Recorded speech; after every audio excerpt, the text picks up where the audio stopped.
로마서 9장부터 11장에 이르기까지 구원에 관한 이야기를 하고 있는데, 이방인의 의에 대한 문제 또한 이스라엘의 의에 대한 문제를 다루다가 오늘 10장의 말씀이 등장하고 있는 것입니다.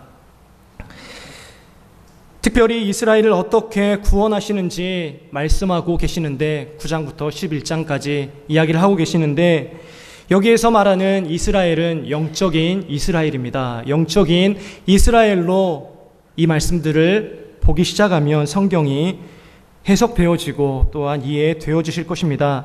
어쨌든 이렇게 이방인의 구원 또한 이스라엘의 구원을 말하는 중간에 오늘 우리가 읽은 본문을 말하고 있습니다. 본문을 살펴보겠습니다. 먼저 9절 말씀을 함께 읽어보겠습니다. 9절입니다. 내가 만일 내 입으로 예수를 주로 시인하며 또 하나님께서 그를 죽은 자 가운데에서 살리신 것을 내 마음에 믿으면 구원을 받으리라. 아멘. 우리가 어렸을 때부터 암송했던 유명한 말씀입니다.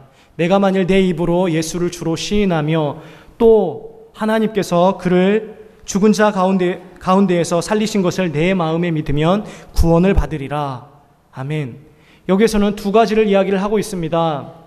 예수님이 우리의 주님이시다라고 먼저 말씀하고 있습니다. 더 직접적으로 말씀드리면 예수님이 우리의 주인이시다라고 하는 것이에요. 그리고 두 번째는 예수님이 우리의 구원자이시다라고 이야기를 하고 있습니다. 달리 표현하자면 구원받은 사람은 예수 그리스도를 주인으로 모실 수밖에 없고, 구원받은 사람은 예수 그리스도를 구원자로 고백할 수밖에 없다라는 것입니다. 그러면서 10절에 부연 설명을 하고 있습니다. 사람이 마음으로 믿어 의에 이르고 입으로 시인하여 구원에 이르느니라, 이렇게 이야기를 하고 있습니다. 기독교 신앙에 있어서 시인하고 고백한다라고 하는 것은 그 마음 안에 있는 내적인 믿음이 외적으로 증거를 보이는 것이고 외적으로 표현하는 것입니다.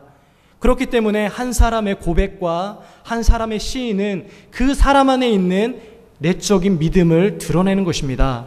물론 고백하고 시인하는 모든 사람들마다 내적으로 예수 그리스도를 믿고 있는 것이 아닐 수도 있습니다. 하지만 내적으로 예수 그리스도를 믿고 있는 사람들은 반드시 고백하고 시인할 수밖에 없다라고 하는 것입니다. 바울은 재차 설명하면서 10절에 마음으로 믿어라고 자세하게 말하고 있습니다. 구원 얻는 믿음은 단지 지적인 동의로 끝나는 것이 아닙니다. 우리의 마음 속에서, 마음의 중심에서 예수 그리스도를 향한 전적인 신뢰를 갖고 그 안에서 예수 그리스도를 향하여 고백하고 시인하고 믿음을 드러내는 것입니다. 바울은 그러한 마음으로 마음 깊이 그리스도를 믿는 것이 구원에 이르는 길이다라고 말씀하고 있습니다. 그러면서 이제 11절 말씀으로 이어지게 되는데요. 우리 11절 말씀 함께 읽어보겠습니다. 시작. 성경에 이르되 누구든지 그를 믿는 자는, 아멘. 구원에 이르는 믿음을 이야기하다가 갑자기 부끄러움을 당하지 않을 것이다 라고 이야기를 하고 있습니다. 구원에 관련된 이야기를 하다가 부끄러움에 관련된 이야기를 하고 있습니다. 마치 격이 좀 떨어지는 듯한 느낌이 듭니다. 구원이라고 하는 것은 좀 더 영적이고 고차원적인 것으로 이해되어지는데, 부끄러움, 이러한 수치, 이러한 것들은 마치 이 세상 가운데에서 누군가에게 조롱과 멸시를 당하는 그러한 뉘앙스로 다가오는 것 같습니다. 그러나 그렇지 않습니다. 믿으면 구원을 받는다라는 것과 부끄러움을 당하지 않는다라고 하는 것은 같은 말씀입니다.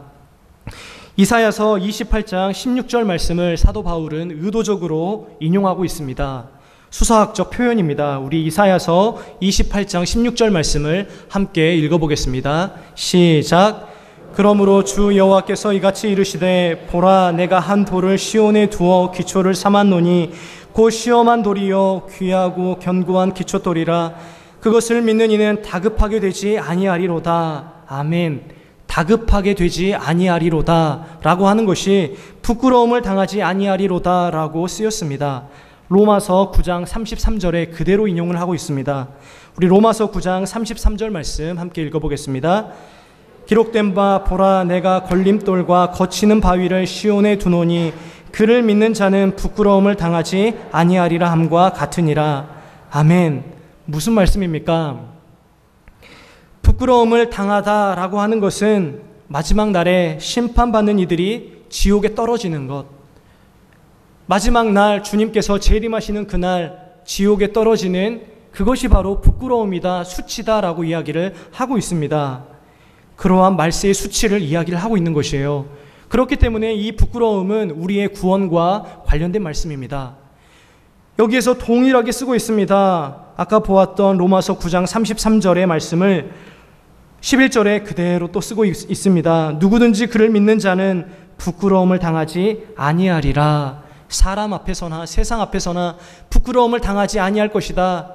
이러한 말씀이 아니라 오히려 세상 앞에서 사람들 앞에서 부끄러움을 당할지라도 하나님 앞에서 말세에 부끄러움을 당하지 않을 것이다. 다른 모든 사람들은 종말의 때에 심판을 받아 지옥에 떨어질 것이지만 예수 그리스도를 믿는 모든 사람들은 수치를 당하지 아니할 것이다 라고 이야기를 하고 있습니다. 시편 25편 2절에 보면 여호와를 바라는 자, 여호와를 의존하는 자는 부끄러움을 당하지 아니할 것이다, 수치를 당하지 아니할 것이다 말씀하고 있습니다. 이 모든 것이 우리의 구원과 관련된 말씀입니다.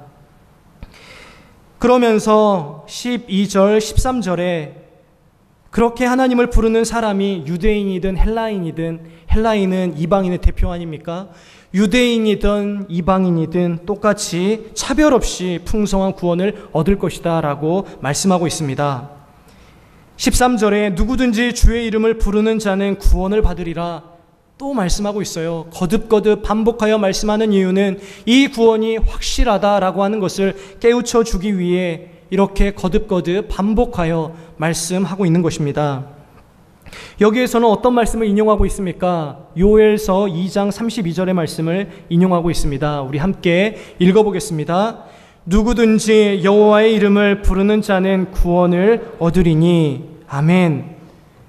이렇게 9절부터 13절에 이르기까지 예수 그리스도를 주로 시인하고 예수 그리스도를 구원자로 모시고 믿는 모든 사람들은 구원을 받을 것이다, 부끄러움을 당하지 아니할 것이다 라고 이야기를 하고 있습니다. 우리 모두도 동일합니다. 예수 그리스도를 입으로 시인하고 고백하고 예수 그리스도를 구원자로 믿으면 우리 모두가 구원을 받습니다. 사랑하는 성도 여러분, 저는 오늘 설교 제목에 나타난 것처럼 당신이 우리의 주님이십니다 라고 하는 이 제목에 포커스를 맞춰서 말씀을 전하기를 원합니다. 본문의 말씀을 찾아보고 또한 이 말씀을 통하여서 교훈을 받도록 하겠습니다. 본문에서 주라고 표현된 부분은 다음과 같이 나타나 있습니다. 9절을 한번 보시기 바랍니다. 9절에 내 입으로 예수를 주로 시인하며 라고 나와 있고요. 12절에 한 분이신 주께서 라고 나와 있고요. 바로 이어서 모든 사람의 주가 되사라고 나와 있습니다. 또한 13절에 주의 이름을 부르는 자는 구원을 받으리라 라고 나타납니다. 의도적으로 주님이라고 고백을 하고 있습니다. 신약 성경에 보면 주, 퀴리오스라고 하는 단어는 500번 이상 사용됩니다. 또한 주라는 이 단어와 상응되는 표현이 종이라는 표현입니다. 종이라는 표현도 많이 나타납니다. 어쨌든 예수 그리스도를 우리가 주님으로, 주인으로 모셔야 한다. 그것도 고백하여야 한다라는 것입니다. 주라고 번역된 퀴리오스, 이 단어는 학자들 사이에서 의견이 갈립니다. 어떤 학자는 이렇게 봅니다. 일반적인 경칭의 의미다. 높임말로서 주, 선생님이여, 라비어라고 하는 것처럼 주라고 표현한 것이다 라고 이렇게 이야기를 하는 학자들이 있습니다. 또 다른 학자는 로마의 황제의 일반적인 호칭을 부를 때 주라고 이야기를 했다라고 주장합니다. 그리고 셋째는 헬라 신들의 이름 앞에 붙여 인간과 다른 영역에 사는 그러한 신을 나타내는 표현이다라고 이야기를 하고 있습니다. 마지막으로 하나님의 명칭인 여호와라는 것에 역어로서, 그것을 번역하는 것으로서 주라고 사용되었다라고 이렇게 의견이 갈립니다. 어쨌든 모든 표현이 주라는 고백에 담겨 있는 것 같습니다. 예수님을 퀴리오스, 즉 주라고 공적으로 고백한다면 그는 예수님을 황제나 더 나아가 신적인 존재 또는 유일하신 하나님으로 고백하는 것과 같다라는 것이죠. 곧 자신의 삶에서 가장 높은 자리를 그분에게 드리는 것이 됩니다. 우리가 예수 그리스도를 고백할 때 어떻게 고백합니까? 우리 주 예수 그리스도, 그 안에 우리의 신앙 고백이 다 담겨져 있는 것입니다. 예수 그리스도의 이름은 예수밖에 없습니다. 예수, 자기 백성을 저들의 죄에서 구원할 자. 그리스도가 무엇입니까? 예수 그리스도의 사역을 나타냅니다. 구약에서부터 메시아를 보내시겠다고 하셨던 하나님의 말씀이 예수 그리스도에게 와서 성취되었고, 또한 그것을 믿는 백성들은 예수 그분이 곧 메시아이시다, 예수 그분이 곧 그리스도이시다라고 하는 사역적 이름으로 예수 그리스도라고 그렇게 호칭을 부르는 것입니다. 그런데 그 안에 자신의 신앙의 고백을 담아 어떻게 붙입니까? 우리 주 예수 그리스도라고 고백합니다. 예수 그리스도를 구원자로 모실 뿐만 아니라 예수 그리스도를 주인으로 모시는 고백입니다. 이때 당시에는 로마 황제의 치하에 있었기 때문에 예수를 공개적으로 고백하는 것은 자신에게 치명적인 해를 얻게 되는 것일 수 있었습니다. 시인한다, 고백한다 라고 하는 것은 공개적인 시인이며 공개적인 고백입니다. 자신의 목숨을 담고 고백하는 것입니다. 자신의 목숨을 담아 시인하는 것입니다. 이 당시의 백성들은 로마의 핍박 가운데 있었을 때 자신이 예수 그리스도를 주인으로, 예수 그리스도를 자신의 주인으로 모시는 그러한 고백을 했을 때 잡혀가게 되어져 있었습니다. 로마에서 그리스도인들은 대대적인 핍박을 받았습니다. 그리스도인으로 의심되는 사람은 잡히게 되었습니다. 그리고 잡힌 즉시 그 사람은 신문을 받게 됩니다. 어떻게 신문을 받습니까? 그리스도교 신앙을 고백하면 죽이고 신앙 고백을 하지 아니하면 석방시키겠다라고 하는 신문을 받게 됩니다. 여러분 같으면 어떻게 하시겠습니까? 우리나라에도 그러한 일들이 있지 않았습니까? 일제 치하의 시대에 신사에 참배하는 그러한 핍박이 있었습니다. 신사에 참배하는 사람들이 많이 있었습니다. 부끄럽게도 우리 교단도 신사에 참배했었습니다. 물론 뒤늦게 회개했었지만 신사에 참배하지 않으면 죽었기 때문에, 신사에 참배하지 않으면 가족들이 몰살당했기 때문에 그렇게 고백을 했던 것 같습니다. 여러분이라면 어떻게 하시겠습니까? 예수를 믿으면 죽는다, 예수 그리스도를 믿지 않으면 산다 라고 하는 신문 앞에 여러분은 어떻게 하시겠습니까? 우리는 딱 한 번 아멘 하기 위해 살아가는 것입니다. 그러한 신문 앞에 아멘 하시는 성도님들 되시길 간절히 소망합니다. 그런데 예수 그리스도를 믿는 사람들은 시인하였습니다. 예수 그리스도를 주로 시인하고 예수 그리스도를 구원자로 시인하였습니다. 그리스도를 믿음으로 말미암아 로마 당국으로부터 수치와 능멸은 당하지만 최후 심판 때에 하나님으로부터 부끄러움을 당하지 않을 것이다 라고 하는 믿음으로, 그러한 믿음으로 예수 그리스도를 주로 구원자로 시인하였습니다. 우리는 이 말씀들을 통하여서 예수 그리스도를 주인으로 모셔야 한다는 것을 우리 스스로에게 적용하며 살펴보도록 하겠습니다. 예수님은 우리의 주님이십니다. 직접적으로 말씀드리면 우리의 주인이십니다. 많은 사람들은 예수님이 우리의 구원자이시다라는 사실 앞에 전혀 거리낌을 느끼지 못합니다. 전혀 어색함을 느끼지 못합니다. 그 안에서 예수 그리스도가 나의 구원자이시기 때문에 내가 손해볼 것 같다라고 하는 것을 느끼지 못합니다. 그렇기 때문에 예수 그리스도를 구원자로 모시는 것들은 별로 무리가 없습니다. 그러나 예수 그리스도를 주인으로 모신다, 예수 그리스도를 주인으로 모셔야 한다라고 하면 무엇인가 거리껴집니다. 무엇인가 꺼려질 뿐만 아니라 피하고 싶어지는 마음도 드는 것 같습니다. 우리는 예수 그리스도를 구원자로 모셔야죠. 예수 그리스도가 우리를 어떻게 구원해 주셨습니까? 사단의 통치에서 우리를 건져주셨습니다. 그냥 건져주신 것이 아니라 자신의 목숨을 내어주시면서 자신의 목숨을 대가로 우리를 건져주셨습니다. 우리는 누군가에게 예속될 수밖에 없는 연약한 자들입니다. 우리는 사단에게 예속되어 있었고 사단의 종노릇하며 살아갈 수밖에 없는 사람들이었습니다.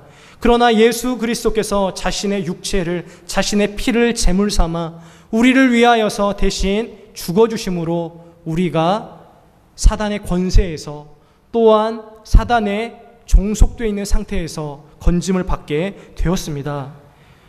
그런데 우리는 이러한 사실만 기억하면 안 됩니다. 우리가 사단으로부터 구원받았을 때 우리의 주인이 바뀌었습니다. 누구로 바뀌었습니까? 우리 주 예수 그리스도로 우리의 주인이 바뀌었습니다. 더 이상 우리는 사단에게 종노릇하지 않아도 됩니다. 그러나 우리는 이제 누구에게 종노릇하며 살아가고자 다짐하며 고백하며 그렇게 실천하며 살아가게 되어졌습니까? 바로 예수 그리스도이십니다. 예수 그리스도께 우리는 예속되었고 예수 그리스도의 종이 되어 예수 그리스도의 말씀을 듣고 예수 그리스도를 기쁘시게 하는 삶을 우리의 의무로, 우리의 책임으로 부여받아 살아가는 것입니다. 구약의 백성이든 신약의 백성이든 항상 찬양을 할 때에는 찬양의 제목이 두 가지가 등장합니다. 무엇이냐면 하나님의 창조와 하나님의 구원입니다. 창조의 기사로 말미암아 하나님을 찬양했습니다. 그리고 하나님이 자신들을 구원해 주시는 사건으로 말미암아 하나님을 찬양했습니다. 그렇기 때문에 우리는 이곳에서도 하나님을 찬양하고 영원히 천국에 가서도 하나님을 찬양하게 될 것입니다. 요한계시록 7장 10절에서 이야기하고 있는 것처럼 구원하심이 보좌에 앉으신 우리 하나님과 어린 양께 있도다 라고 영원히 찬양할 것입니다. 그런데 이러한 찬양이 있을 때마다 우리는 기억해야 됩니다. 우리를 구원하신 분이 그분이시기 때문에 우리는 찬양하지만 그분이 우리의 주인이시다라고 하는 이러한 의식을 갖고 우리의 삶을 돌아보아야 합니다.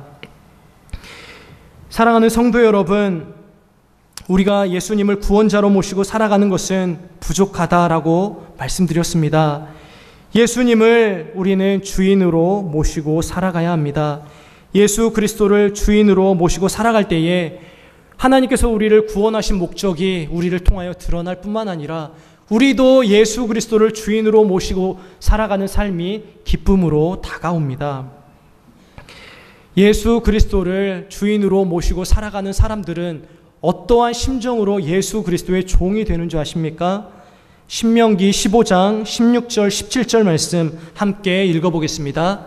신명기 15장 16절 17절 말씀입니다. 제가 읽도록 하겠습니다. 신명기 15장 16절 17절 말씀입니다. 찾으신 성도님들은 함께 읽어주시기 바랍니다.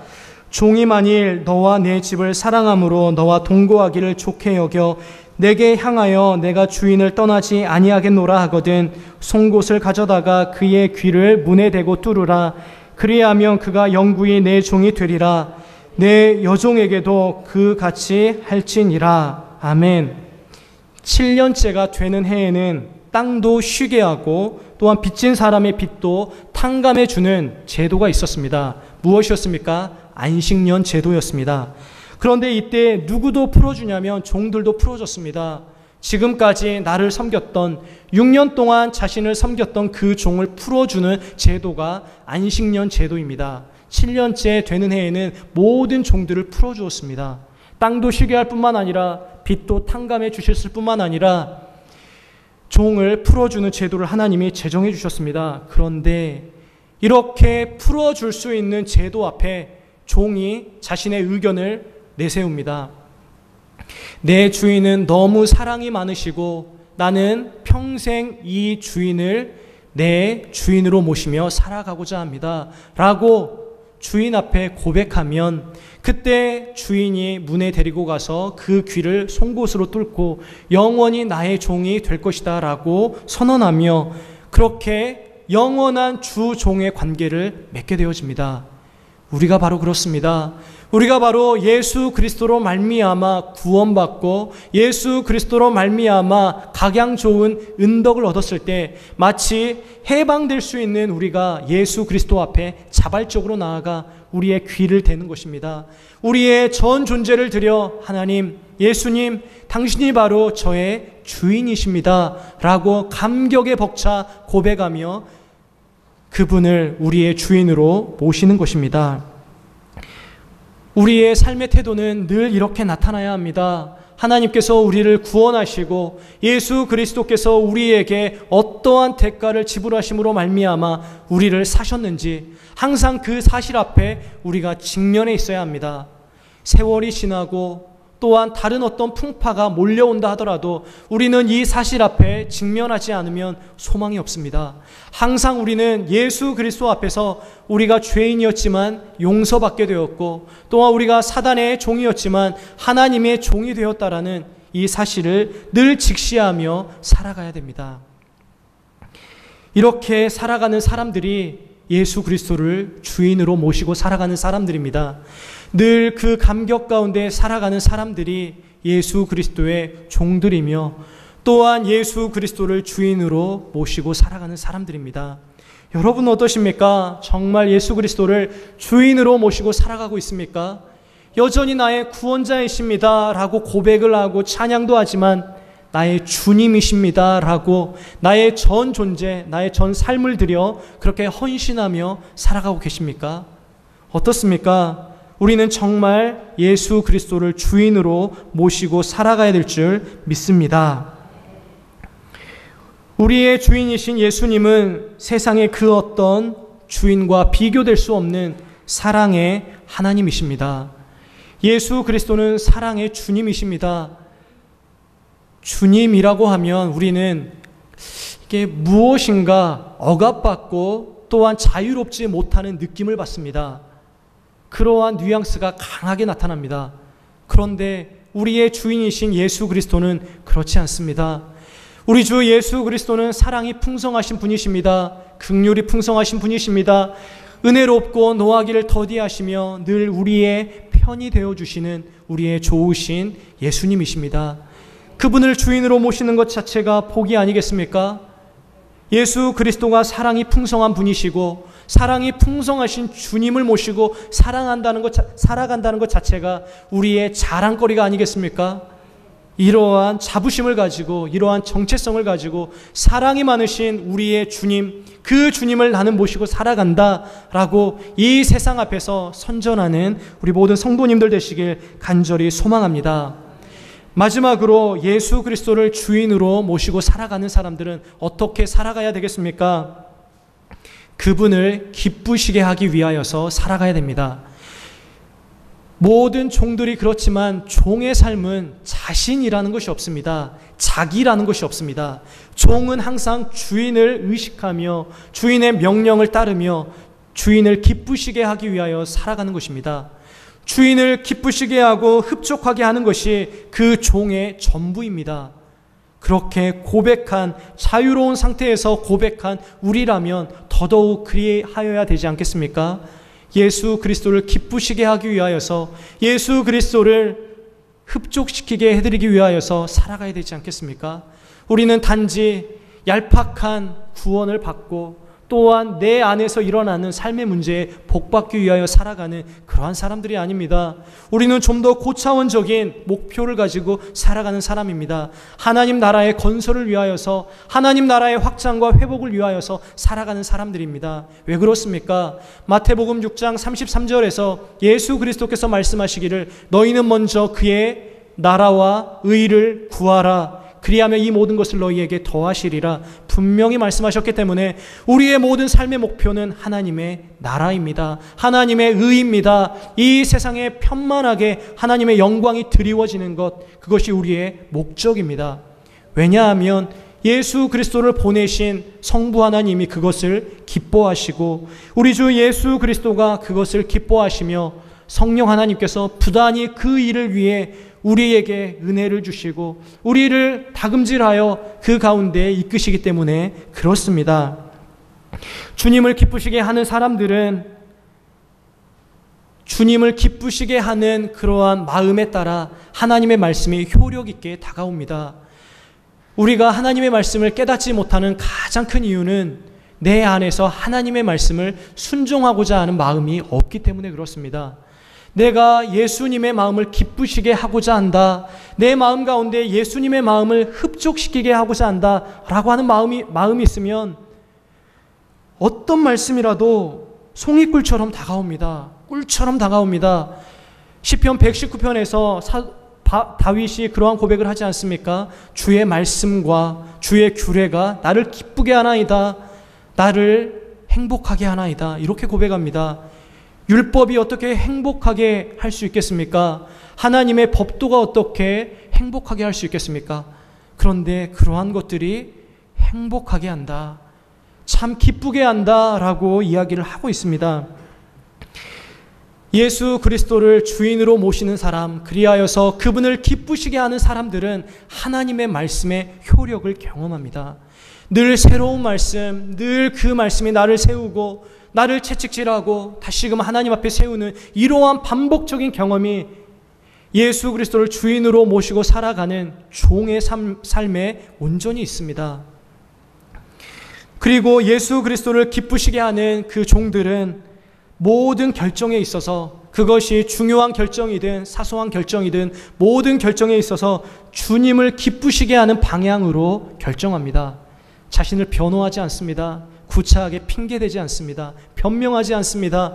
얼마나 우리는 뭐 하나 오해받고 뭐 하나 이렇게 이야기 들으면 즉시 변명하려 하고 핑계 삼으려 하고, 우리의 성향이 그래요. 그렇지만 사소하고 중요한 결정을 내릴 때 이것이 주님을 기쁘시게 하는 것인가 늘 생각해야 됩니다. 내가 차라리 손해보고 오히려 내가 오해를 받을지라도 주님의 명예가 실추되지 않는다면 나는 그 길을 선택하겠다라고 하는 심정으로 살아가야 됩니다. 모든 결정에 있어서 주님을 기쁘시게 하기 위하여 살아가야 됩니다. 우리는 우리 자신을 위하여서 구원받은 것이 아닙니다. 종을 기쁘시게 하기 위하여서 구원받았습니다. 마지막으로 주님을 기쁘시게 하는 것은 주님의 마음을 흡족시키는 것입니다. 이것이 우리의 인생의 최대의 목표여야 합니다. 어떠한 목표를 세우셨습니까? 우리의 인생의 단기적인 목적이든 또한 장기적인 목적이든 어떠한 목적을 세우고 살아가십니까? 노후 대책을 잘 세우셨습니까? 또 여러 가지 경제적인 대책을 잘 세우셨습니까? 잘하셨습니다. 하지만 그것보다 예수 그리스도를 더 기쁘시게 하기 위하여서, 흡족시키게 하기 위하여서 나는 이러이러한 계획을 가지고 있다, 이러이러한 꿈과 비전을 가지고 있다, 이렇게 자신의 인생을 예수 그리스도를 기쁘시게 하는 이것에 인생 최대의 목표로 삼고 살아가야 됩니다. 우리는 이러한 삶을 위하여서 부름을 받은 그리스도의 종입니다. 함께 기도하겠습니다.